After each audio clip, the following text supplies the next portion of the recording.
somebody who's just temporarily disabled or permanently disabled. There are people that are just living on Social Security, which doesn't give them a lot of income, and they find it very tough to make it. So we will serve them, especially somebody that's older. It's more difficult to get employed. I think, well, maybe, I don't know if you're, how aware you are of the economy's been on the downside for a while here, so it's difficult for people to find jobs. There are people that are temporarily unemployed, and we will service them also. The only two qualifications you need to meet to come here is you need to live in Tinley Park or Orland Hills, and secondly, there's a financial consideration, and I think I have that available right here. This is a chart put out by the Illinois Department of Human Services, and based upon your family size, that's the maximum amount of monthly income that you can make and still qualify to come here. This is the second qualification. There's only the two. First, to live in either town, and then secondly, to qualify. Let's say you have 4 in your family. Your monthly income for the household cannot be more than $3,631.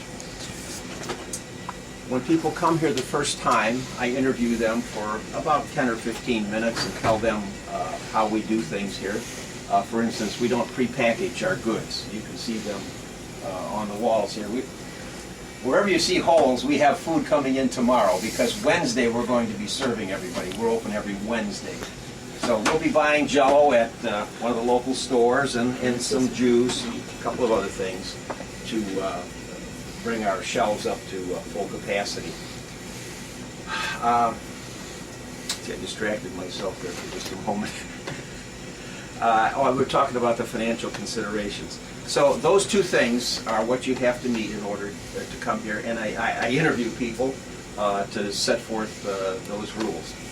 When folks come into this building, they generally enter from the rear and they go to our social hall, which is just north of us, a big social hall, and we take people one at a time. It takes us about 7 or 8 minutes to service people. As I said, we don't pre-package anything, so we go down each one of these items and ask them if they would like it, and they can say yes or no. When it comes to something like cereal, they have a choice.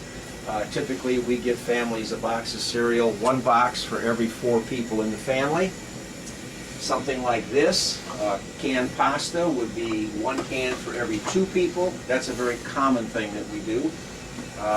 You can see the various items we have here. We have probably all the things that you're using at home. These folks have the same needs as the rest of us. When they come in here, this board comes up and it hooks.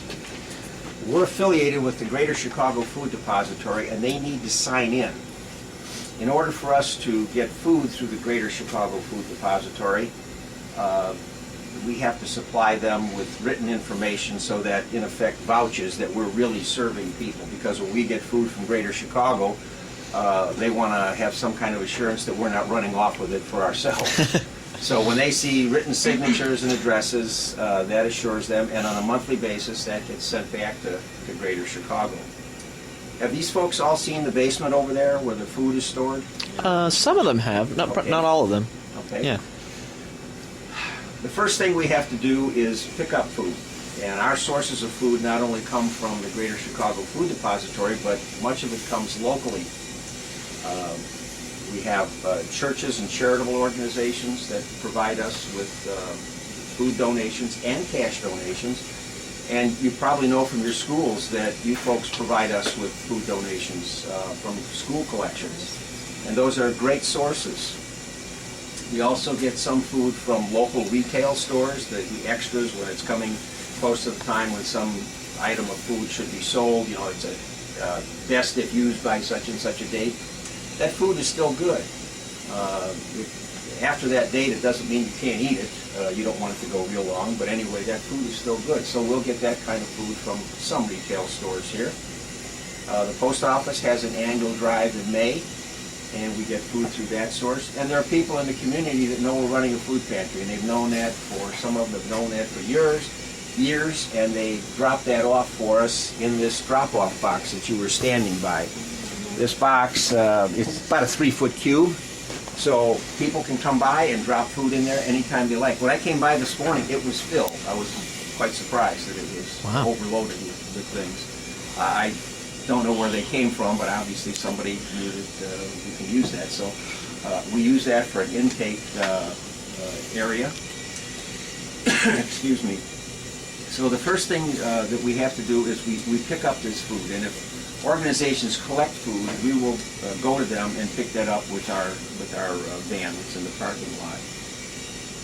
That van takes the food over to your basement at Zion Lutheran, and then we have a sorting crew that comes in and sorts that. We have sorting tables down there where we have a bucket for every kind of item you could think of: soup, pork and beans, spaghetti, and everything else.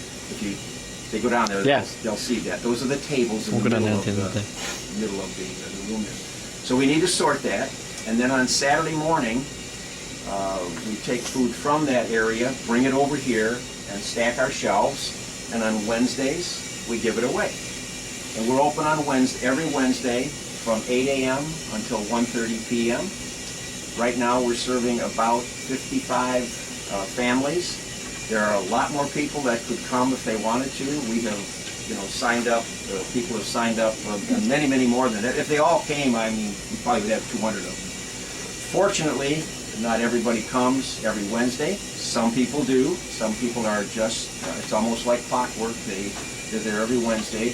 But others just come maybe once a month or once every couple of weeks or whatever. And we're a little bit unusual in that you can come to our pantry every week. You're not restricted to once a month. Some pantries are restricted because they're serving such a large area. They can't handle that many people more than once a month.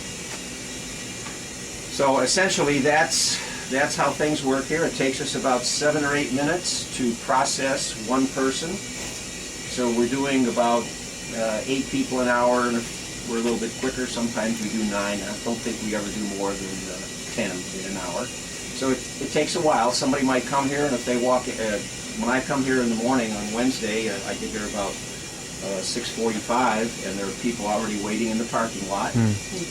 And by 7:30, when we let them in, we don't start serving them till 8. There might be 20 people that are signing in. So if you're the 20th person, you've got at least a couple-hour wait before you can be served. But we just always serve people with the choice mechanism rather than just handing them a couple of bags of groceries, because they don't necessarily want everything that's here. So if they don't want it, we keep it, and somebody always wants it. So that's kind of the nutshell on what happens here. You can see the products that we have. Jell-O will be going in there, and juice will be going down there. This one is usually a hamburger helper type item. This week we have that. Yeah. What they can do is they can have somebody come in their place. We have a one-sheet form called a proxy. Before anybody can get food out of here or use a proxy, I have to interview them. I need to see them. We do verify that they live in Tinley Park or Orland Hills. Once I verify that, so we just have to make arrangements for one time for that to happen. Then they can have somebody else come for them. They fill out the proxy sheet, they put their name and address on it, the other person's name, and then each of the two parties, the person getting the food as well as the person coming for them, sign that and leave that with us. That takes the place of somebody signing in on these standard sheets that we have, because typically if the person themselves come for food, they will sign in on the sheet, just a one-line thing, their name, their address, and that's this size of their household, 5 people, whatever it is. But with the proxy, we take the proxy instead of having them sign in. So you can, and we have people using proxies every week. So Chuck, part of the reason we're visiting different organizations today is we have this youth grant program. So every year the confirmation kids raise money and then give it away to a local nonprofit or two. If we were to give, say, $1,000 to the food pantry, how would that money probably be spent? Do you have a sense of that? Or? Okay, I already mentioned to you that we buy some of our food. We have a van that needs repairing from time to time. And right now, the outside of the van looks kind of nasty. This winter's been pretty rough on it. The van is in need of paint, but we hope to do that ourselves rather than have to farm that out to somebody for us. We have a telephone expense, the landline as well as the cell phone line. Those are the primary expenses that we have. The typical things that we buy things from the store typically on Tuesday because we serve people on Wednesday, so we don't want it in here any sooner than we have to have it. We buy most of our food from Food for Less because they have the best prices, and so that's what we're doing right now. Yeah. The typical things that we buy are, we have toilet paper every week, so we buy toilet paper. We buy bar soap, which is there. We give out tea every week, a packet of tea. We put that together ourselves. We put about 12 bags of tea bags in a plastic sandwich, in a sandwich bag. Yeah. We give out laundry detergent the first Wednesday of every month, and the second Wednesday of every month we give out dish detergent. And those products we buy 95% or 98% of those products. We do have them given to us occasionally, but we do buy them also. So those are the five major items. Now, most of our meat comes from Greater Chicago. But The food depository. yes, the Yeah. Greater Chicago Food Depository, Yeah. right? That organization.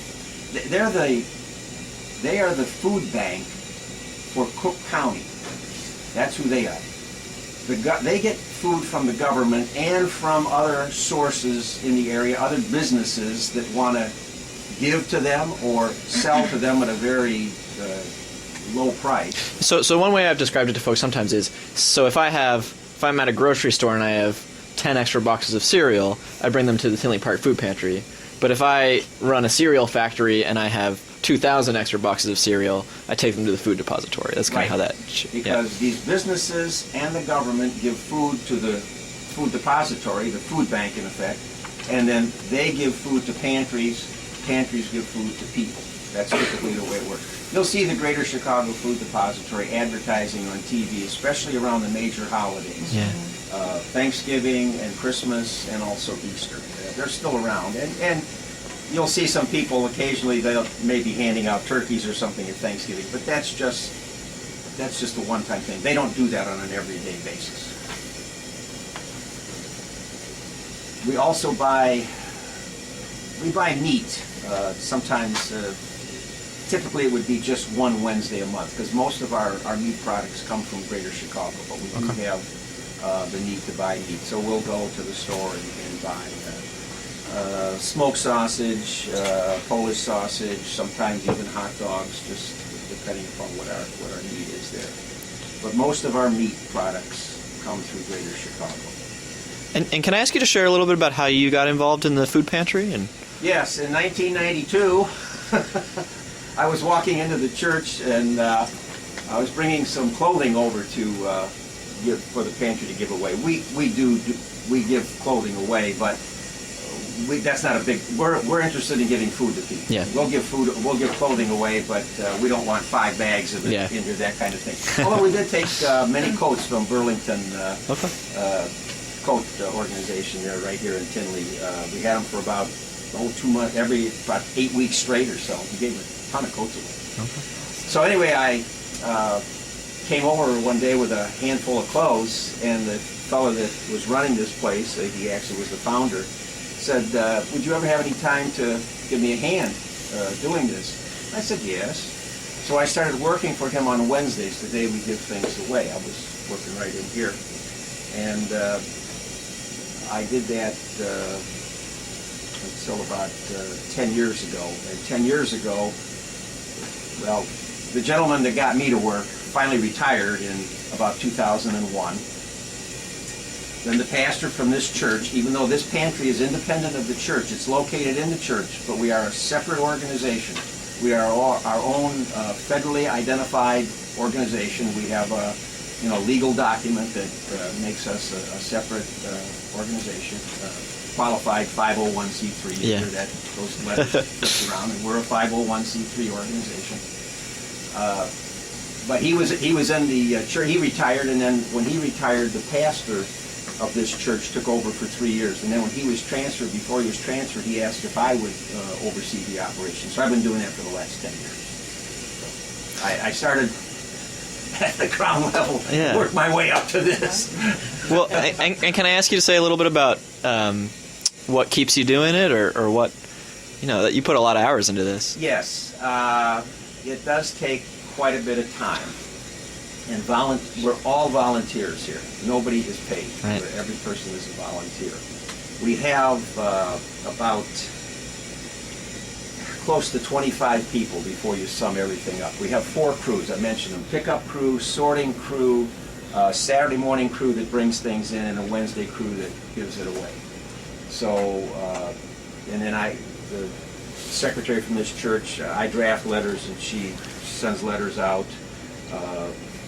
By the time all those people are considered, it's at least 20 people, and it's close to 25. I was doing this because I was fortunate that I had the time available to do this, and I never would have started a project like this. I'm not that kind of a visionary, but because somebody else started it and asked me to help them, then I came to help them.